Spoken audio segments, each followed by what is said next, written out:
Bismillahirrahmanirrahim. Dear student, Assalamu alaikum. Hopefully everyone is fine. Today our topic is about life cycle of bacteriophage from chapter 5 A Cellular Life for class first year biology. Now first we discuss about the learning objective. Today we want to understand the life cycle of bacteriophage, in which we have to discuss about the lytic cycle and lysogenic cycle, and also discuss about the uses of bacteriophages in genetic engineering. In our previous lecture, we have already discussed about the structure of bacteriophage. Now today we have to discuss about the life cycle of bacteriophage. The word bacteriophage means when the virus attack on bacteria. This is known as bacteriophage. There are many strains of bacteriophage, but only one type of bacteriophage attack on one strain of the bacteria. There are two modes of life cycle of bacteriophage. One is lytic life cycle and the other one is lysogenic life cycle. Now first we discuss about the lytic cycle. The cycle in which bursting or lysis of the host cell occur is called the lytic life cycle. When the virus attack on the bacteria and responsible for the bursting of the host cell is this type of life cycle is called as the lytic life cycle. जब भी virus bacteria पे हमला करता है और वो उसकी lysis या ब्रेक डाउन कर देता है, तो ऐसी लाइफ साइकिल को हम lytic लाइफ साइकिल कहते हैं. In this life cycle, the master-slave relationship is established between the phage and bacterium. Basically, phage means virus. Virus और बैक्टीरिया के दरमियान जो रिलेशनशिप ऐसी लाइफ साइकिल में जो कायम होता है उसे हम मास्टर स्लेव रिलेशनशिप कहते हैं. और जो वायरस है वो बिकम द मास्टर होता है क्योंकि वो अपना ऑर्डर चलाता है, और होस्ट जो है वो उसका गुलाम होता है. It become a slave. There are following steps which are involved in the lytic cycle, and the first step is adsorption of the phage. Adsorption of the phage means that the virus attached to the host cell from a specific site, that is the receptor site, and they want to move their genetic material inside the host cell. So how we can explain it? The attachment of the phage on the host cell surface is called adsorption, and the bacteriophages attacks itself with the help of the base plate. In our previous lecture, we have already discussed the structure of bacteriophage, in which we have also defined the base plate in which the tail fibers are attached, and these tail fibers basically are involved for the attachment to the host cell wall, which is because they have the specific receptor sites present in the host cell wall. So these tail fibers attach to the host cell wall from the specific receptor sites, and then the attachment of the phage to the host cell.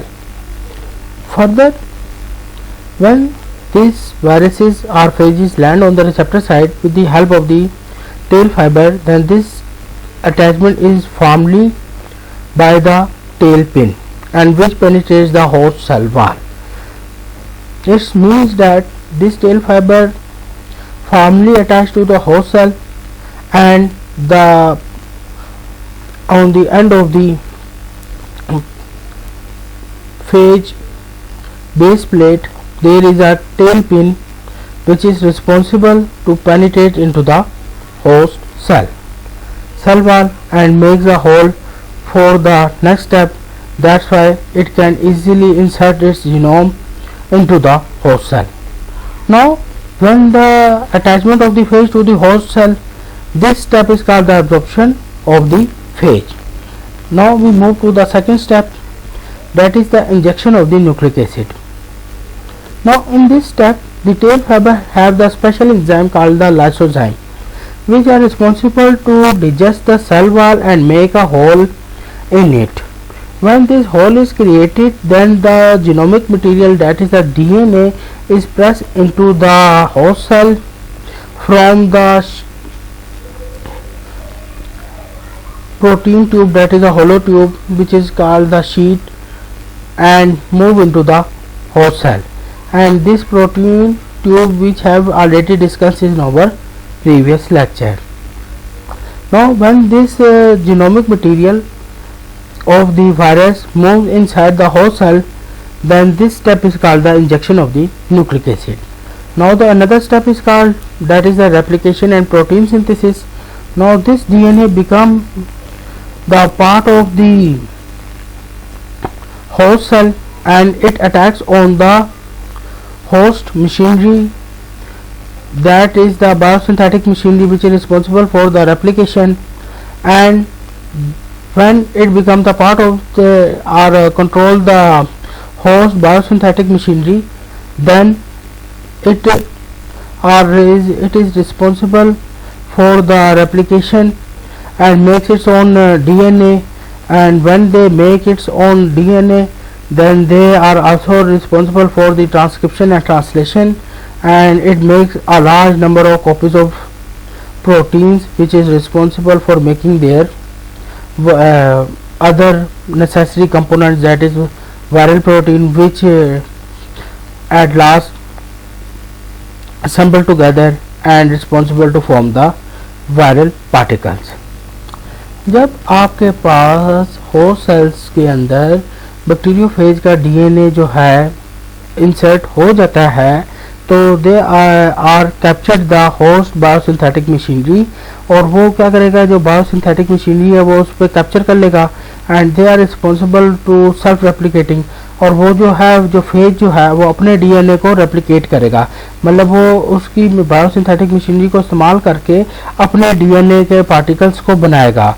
और जब वो अपने DNA के particles को बनाएगा तो आपको पता है कि फर्दर मोर ये डीएनए के पार्टिकल्स कन्वर्ट हो जाएंगे मैसेंजर आरएनए में, और उनको राइबोसोम रीड करेंगे और वो बना लेंगे प्रोटीन्स, जिसको आप अपने जब हमने न्यूक्लिक एसिड पढ़ा था उसके अंदर हमने इसको डिटेल में ट्रांसक्रिप्शन और ट्रांसलेशन के प्रोसेस को हमने जो है उसके बारे में हमने पढ़ा था कि कैसे जो है वो ट्रांसक्रिप्शन होती है, ट्रांसलेशन होती है, प्रोटीन सिंथेसिस होती है।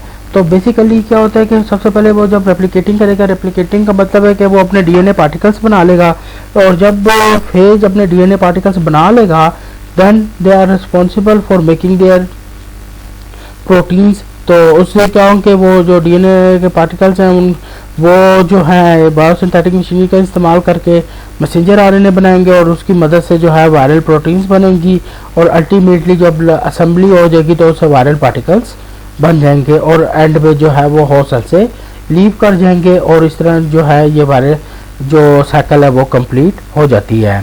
तो ये तो था इसका स्टेप जिसके अंदर जो है वो अपनी जो नेसेसरी कंपोनेंट्स हैं उनकी क्या करता है, रेप्लिकेशन करता है और प्रोटीन सिंथेसिस करता है, ताकि वो नए जो है वो वायरल पार्टिकल्स बना सके।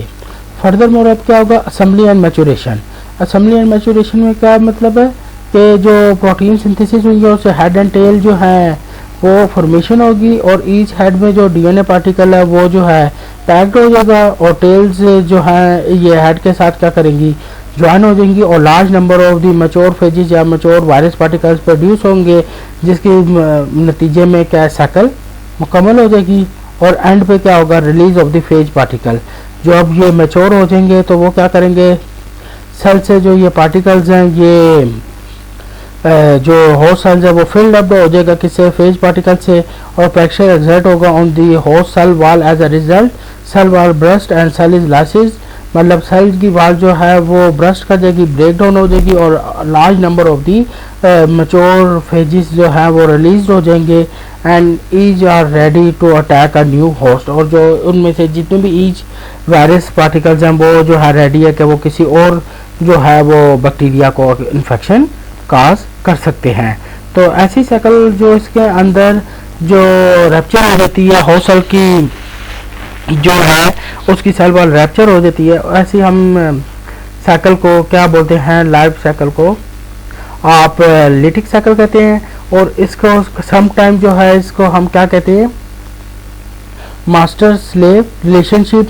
तो इनको दोनों नामों से जो है वो बोर्ड में पूछा जा सकता है कि explain the lytic cycle of the bacteriophage या explain the master slave relationship of the bacteriophage. जो किसी तरह से भी आपसे सवाल पूछे तो आपने ये लाइफ साइकिल के जो सारे प्रोसेस है, जो सारे स्टेप्स हैं, उनको डिटेल में बताएंगे तो आपको मार्क्स मिलेंगे।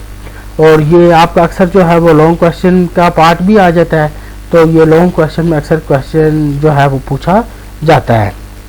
तो ये कैसे क्वेश्चन अराइज होगा कि या लिटिक साइकिल के बारे में बताइए, मास्टर स्लेव रिलेशनशिप के बारे में बताएं। अब हम इसको डायग्राम से ज़रा डिस्कस करते हैं। सबसे पहली हमारी साइकिल लिटिक साइकिल है और दूसरी साइकिल जो हम डिस्कस करेंगे उसे हम लाइसोजेनिक कहेंगे। जो लिटिक साइकिल है बेसिकली ये जब आपके पास मैच्योर जो है वायरसेस जो फेजेस मौजूद हैं, वायरसेस में पार्टिकल मौजूद है, ये जब इसके जो बैक्टीरिया होस्ट सेल है इसके साथ जब अटैच्ड हो जाएंगे then this step is called the absorption. और इसके बाद जैसे वो अपना न्यूक्लिक एसिड इसके साथ क्या करेंगे, इसमें रिलीज कर देंगे, तो हम क्या कहेंगे injection of the nucleic acid. जब ये injection of the nucleic acid होगा तो उनके पास स्पेशल एंजाइम्स मौजूद होंगे जो क्या करेंगे डीएनए को कट कर देंगे और जो आपका viral DNA become the part of the host cell और वो जो है वो होस्ट सेल का पार्ट बन जाएगा। जब ये होस्ट सेल का पार्ट बन जाएगा तो हम इसे बोलते हैं प्रोफेज। ये किस में चला गया, प्रोफेज में चला गया। अब इसके पास पॉसिबिलिटी है कि ये मास्टर स्लेव रिलेशनशिप को जो है वो गो थ्रू करे कि वो सेल्स को डैमेज कर दे और ब्रस्ट कर दे, या फिर वो जो है लाइसोजेनिक साइकिल को कंटिन्यू करे। अगर तो वो लिटिक साइकिल को कंटिन्यू करता है तो ये बेसिकली जब ये डीएनए का पार्ट बन जाता है तो ये ब्रेक डाउन कर देगा, क्या ये इसकी बायोसिंथेटिक मशीनरी को यूटिलाइज करेगा और इसकी जब बायोसिंथेटिक मशीनरी को यूटिलाइज करके ये वो अपने डीएनए के पार्टिकल्स, आपको रेड कलर के उसके अपने डीएनए के पार्टिकल्स बनाना शुरू कर देगा। जब ये अपने डीएनए के पार्टिकल्स बनाना शुरू करेगा तो उसके बाद इसके अंदर वो उसके मुताबिक ही जो है ये डीएनए के पार्टिकल्स जब बन जाएंगे तो ये अपने ही मुताबिक प्रोटीन्स भी सिंथेसिस करेंगे। और जब ये प्रोटीन सिंथेसिस हो जाएगी और डीएनए के पार्टिकल्स बन जाएंगे तो इनकी असेंबली होना शुरू हो जाएगी। और असेंबली में जब हेड और टेल बनेंगे तो हेड के अंदर न्यूक्लिक एसिड मूव कर जाएगा। देखेंगे हेड के अंदर जो है वो न्यूक्लिक एसिड मूव कर रहा है और इसके साथ कॉलर और टेल जो है वो अटैच हो जाएगी और ये क्या है मैच्योर, इधर ये मैच्योरेशन हो रही है। आप देखेंगे यहाँ पर न्यूक्लिक एसिड मूव कर रहा है और जब प्रोटीन सिंथेसिस होगी और वो एक मैच्योर जो है फेज में कन्वर्ट हो जाता है। जब ये इसकी मैच्योरेशन हो जाएगी तो होस्ट सेल के अंदर वायरस क्या हो जाएंगे, फिल्ड अप हो जाएंगे। अल्टीमेटली जो सेल वाल है वो ब्रस्ट करेगी और ये जब सेल वाल इसकी ब्रस्ट कर जाएगी तो जो आपके पास फेजिस हैं, ये जो वायरस पार्टिकल हैं, ये फिर जो है वो मूव कर जाएंगे इधर से और ये रेडी होंगे कि to attack to a new host cell. तो इस तरह ये जो साइकिल है इसे हम लिटिक साइकिल कहते हैं। अब हम डिस्कस करेंगे लाइसोजेनिक साइकिल को। आपके पास ऐसा रिलेशनशिप जिसके अंदर it become part of the ये क्या हो जाए, होस्ट डीएनए का पार्ट बन जाए और वो जब होस्ट डीएनए का पार्ट बन जाए प्रोफेज की तरह रहे और वो फ्रेंडली रिलेशनशिप हो कि वो उसको डिस्ट्रॉय ना करे बट इट के become the part of their DNA. और वो क्या करेगा, जब भी रेप्लिकेशन होगी, रेप्लिकेशन से ये कि नया डीएनए मॉलिक्यूल बनेगा, तो जब भी नया डीएनए मॉलिक्यूल बनेगा तो ये जब रेप्लिकेशन इधर हो रही है, नया डीएनए मॉलिक्यूल जब बनेगा तो वो हमेशा इसका क्या होगा, जो वायरल डीएनए वो इसका पार्ट होगा। तो ये देखिए आपका ये जो वायरल डीएनए पार्ट है, आपको रेड कलर का वायरल डीएनए नजर आ रहा है, ये इसका पार्ट बन गया। तो फिर दोबारा अब ये आपके पास एक सेल था बैक्टीरियम का, ये आपके जब ये डिवीजन बाइनरी फिशन हुई है, इस बाइनरी फिशन में ये इसका पार्ट बन गया और ये जब इसका पार्ट बन गया दो में डिवाइड हुए हैं। तो दो में डिवाइड होने के बाद ये देखें दो सेल्स बन रहे हैं। तो इन दोनों सेल्स के अंदर जो आपके पास जो वायरल डीएनए वो उसका पार्ट बन चुका हुआ है। तो ऐसे रिलेशनशिप को हम क्या कहते हैं, लाइसोजेनिक रिलेशनशिप है, ये लाइसोजेनिक साइकिल है कि जिसके अंदर वायरल डीएनए जो है become the part of the host DNA, और वो जब भी बेनिफिशियल होती है और वो जो रेप्लिकेशन के थ्रू जब होती है, जब रेप्लिकेशन डीएनए की होगी तो वो भी वायरल डीएनए भी मूव कर देगा, और जब दो नए सेल्स बनेंगे तो वायरल डीएनए भी उसके अंदर मौजूद होगा। तो ऐसी साइकिल को हम क्या बोलते हैं? Lysogenic life cycle.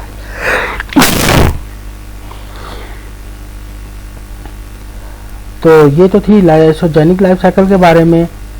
अब हम ज़रा लाइसोजेनिक लाइफ साइकिल को एक्सप्लेनेशन को हम डिस्कस कर लेते हैं।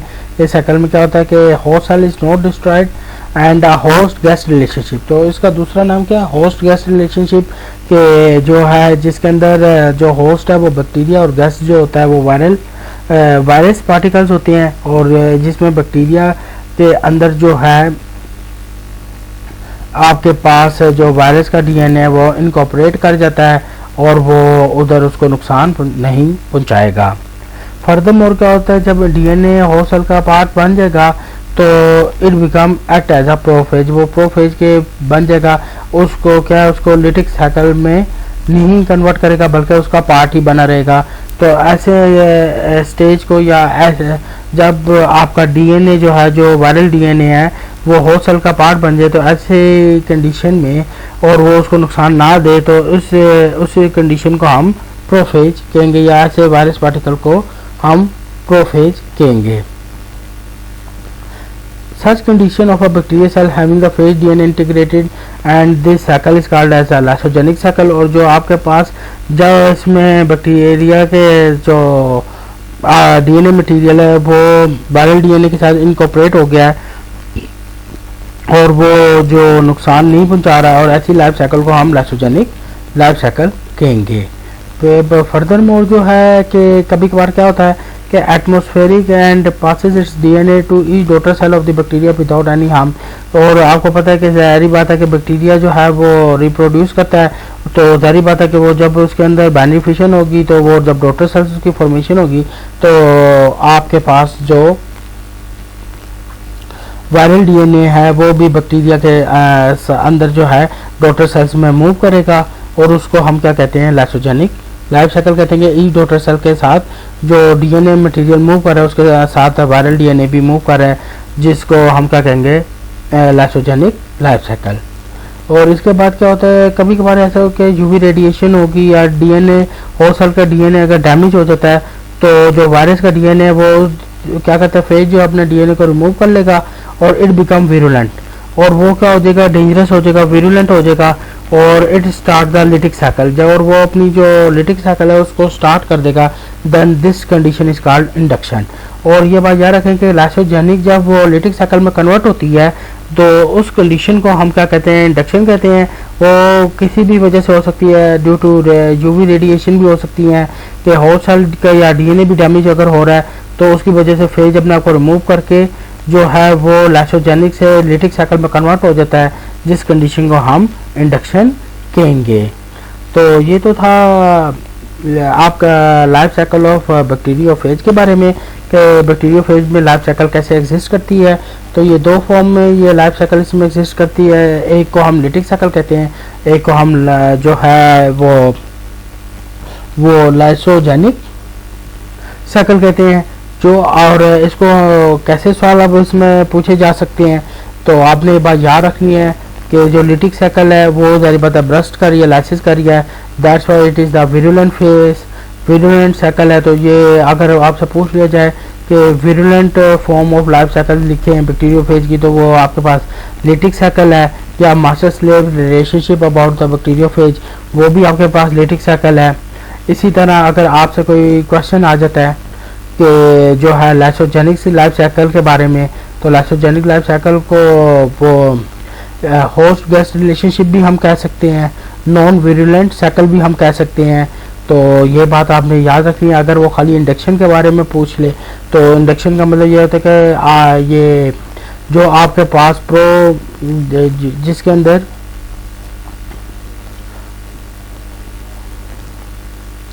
लाइसोजेनिक जो लाइफ साइकिल है वो किस में कन्वर्ट हो जाए? लिटिक, आपके पास लिटिक लाइफ साइकिल में कन्वर्ट हो जाए तो उसको हम क्या बोलेंगे, इंडक्शन बोलेंगे।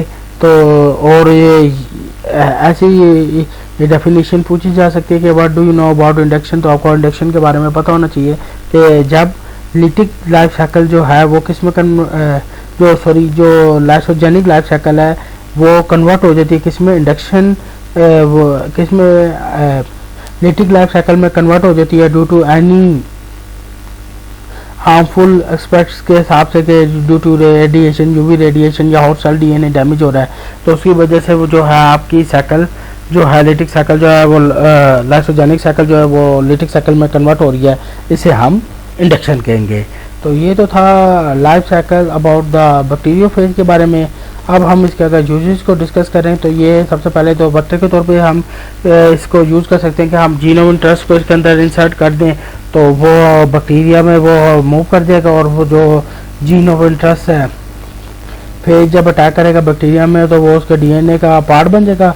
और ऐसा डीएनए जो जिसमें हमारा इंटरेस्ट ऑफ जीन जो है कंटेन किया उसको हम कैसे रिकम्बिनेंट डीएनए कहेंगे। और वो रिकम्बिनेंट डीएनए जो है ऑटोमेटिकली जो है वो जब नए बैक्टीरिया बनेंगे उसका हिस्सा बन जाएंगे और मैनी जो है वो कॉपीज ऑफ डिजायर जीन जो है हम इसे हासिल कर सकते हैं और प्रोटीन्स की भी और उसकी हम हासिल कर लेंगे क्योंकि उसके अंदर क्या हुआ कि जो हमारा डिजायर जीन था वो उसका पार्ट बन जाएगा। इसी तरह अगर हमारे पास जो डिजायर जीन हम किसी दूसरे ऑर्गेनिज्म में ट्रांसफ़र करना चाहते हैं तो ये एज अ वेक्टर जो है, जो आपको पता है कि ये वेक्टर बेसिकली एक एजेंट होता है जो ट्रांसफ़र करता है gene of interest from one organism to the another organism. इसी तरह ये जेनेटिक इंजीनियरिंग में जो है हमारा डिज़ायर जीन को ट्रांसफ़र करने के लिए यूज़ किया जाता है। ये डीएनए कैरियर के तौर पे इस्तेमाल हो रहा है जिसे हम क्लोनिंग वेक्टर के तौर पे हम इस्तेमाल करेंगे बैक्टीरियोफेज को। तो बैक्टीरियोफेज जो है वो क्लोनिंग में भी इस्तेमाल हो रहा है। तो this is the basic use of bacteriophage in genetic engineering के। जेनेटिक इंजीनियरिंग में अंदर ये कैसे इस्तेमाल हो रहा है और ये कैसे उसका पार्ट बनता है और जिसकी वजह से ये जो है वो जेनेटिक इंजीनियरिंग में इस्तेमाल होता है। बिकॉज जो आपके पास डिज़ायर जीन है उसको हम उसकी एक तो ये प्रोडक्शन ज़्यादा कर देता है और दूसरी बात ये कि जिस ऑर्गेनिज्म में हम इंसर्ट करना चाहते हैं तो उस तक ये क्या करता है, क्लोनिंग का भी काम हमें करके देगा और हमारा डिज़ायर जीन जो है वो उस ऑर्गेनिज्म तक पहुंचाएगा और जो है उसकी इस प्रोसेस को हम क्या कहेंगे, क्लोनिंग में भी ये इस्तेमाल होता है।